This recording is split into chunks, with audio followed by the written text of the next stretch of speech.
ഉല്പത്തിപ്പുസ്തകം അദ്ധ്യായം 7. പെട്ടകത്തിൽ പ്രവേശിക്കുന്നു. അനന്തരം യഹോവ നോഹയോട് കല്പിച്ചതെന്തെന്നാൽ, നീയും നിന്റെ സർവ്വകുടുംബവുമായി പെട്ടകത്തിൽ പ്രവേശിക്കുക. ഞാൻ നിന്നെ ഈ തലമുറയിൽ എന്റെ മുൻപാകെ നീതിമാനായി കണ്ടിരിക്കുന്നു. ശുദ്ധിയുള്ള സകല മൃഗങ്ങളിൽ നിന്നും ആണും പെണ്ണുമായി 7 വീതവും, ശുദ്ധിയില്ലാത്ത മൃഗങ്ങളിൽ നിന്ന് ആണും പെണ്ണുമായി 1 വീതവും, ആകാശത്തിലെ പറവകളിൽ നിന്നും പൂവനും പിടയുമായി 7 ജോഡിയും, ഭൂമിയിലൊക്കെയും അവയുടെ വംശം ജീവനോടെ നിലനിർത്തേണ്ടതിന് നീ ചേർത്തുകൊള്ളേണം. ഇനി 7 ദിവസം കഴിഞ്ഞിട്ട് ഞാൻ ഭൂമിയിൽ 40 രാവും 40 പകലും മഴ പെയ്യിക്കും. ഞാൻ ഉണ്ടാക്കിയിട്ടുള്ള സകല ജീവജാലങ്ങളെയും ഭൂമിയിൽ നിന്ന് നശിപ്പിക്കും. യഹോവ തന്നോട് കല്പിച്ചതെല്ലാം നോഹ ചെയ്തു. ഭൂമിയിൽ ജലപ്രളയം ഉണ്ടായപ്പോൾ നോഹയ്ക്ക് 600 വയസ്സായിരുന്നു. നോഹയും പുത്രന്മാരും അവന്റെ ഭാര്യയും പുത്രന്മാരുടെ ഭാര്യമാരും ജലപ്രളയം നിമിത്തം പെട്ടകത്തിൽ കടന്നു. ശുദ്ധിയുള്ള മൃഗങ്ങളിൽ നിന്നും ശുദ്ധിയില്ലാത്ത മൃഗങ്ങളിൽ നിന്നും പറവജാതികളിൽ നിന്നും ഭൂമിയിലുള്ള സകല ഇഴജാതിയിൽ നിന്നും ദൈവം നോഹയോട് കല്പിച്ച പ്രകാരം 2 വീതം ആണും പെണ്ണുമായി നോഹയുടെ അടുക്കൽ വന്നു പെട്ടകത്തിൽ പ്രവേശിച്ചു.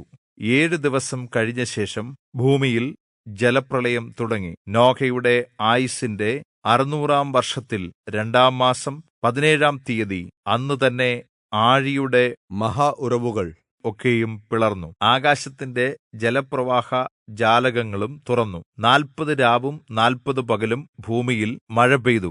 ആദ്യ ദിവസം തന്നെ നോഹയും നോഹയുടെ പുത്രന്മാരായ ശേമും ഹാമും യാഫെത്തും നോഹയുടെ ഭാര്യയും അവരോടുകൂടെ അവന്റെ പുത്രന്മാരുടെ 3 ഭാര്യമാരും പെട്ടകത്തിൽ പ്രവേശിച്ചു. അവരും എല്ലാ ഇനം കാട്ടുമൃഗങ്ങളും എല്ലാ ഇനം കന്നുകാലികളും നിലത്ത് ഇഴയുന്ന എല്ലാ ഇനം ഇഴജാതിയും എല്ലാ ഇനം പറവകളും എല്ലാ ഇനം പക്ഷികളും തന്നെ.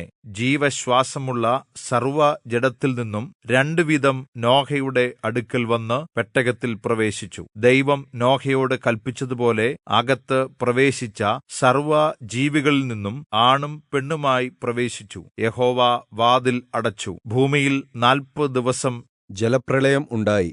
വെള്ളം വർദ്ധിച്ചു, പെട്ടകം പൊങ്ങി, നിലത്തുനിന്ന് ഉയർന്നു. വെള്ളം പൊങ്ങി ഭൂമിയിൽ ഏറ്റവും പെരുകി. പെട്ടകം വെള്ളത്തിൽ ഒഴുകിത്തുടങ്ങി. വെള്ളം ഭൂമിയിൽ നിന്ന് അത്യധികം പൊങ്ങി.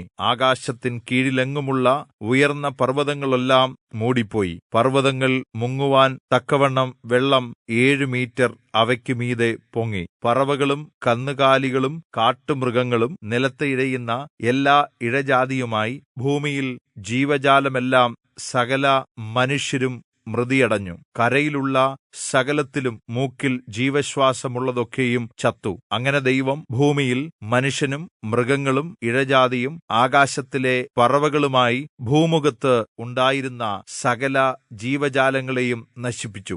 അവ ഭൂമിയിൽ നിന്ന് നശിച്ചുപോയി. നോഹയും അവനോടുകൂടി പെട്ടകത്തിൽ ഉണ്ടായിരുന്നവരും മാത്രം ജീവനോടുകൂടി ശേഷിച്ചു. വെള്ളം ഭൂമിയിൽ 150 ദിവസം പൊങ്ങിക്കൊണ്ടിരുന്നു.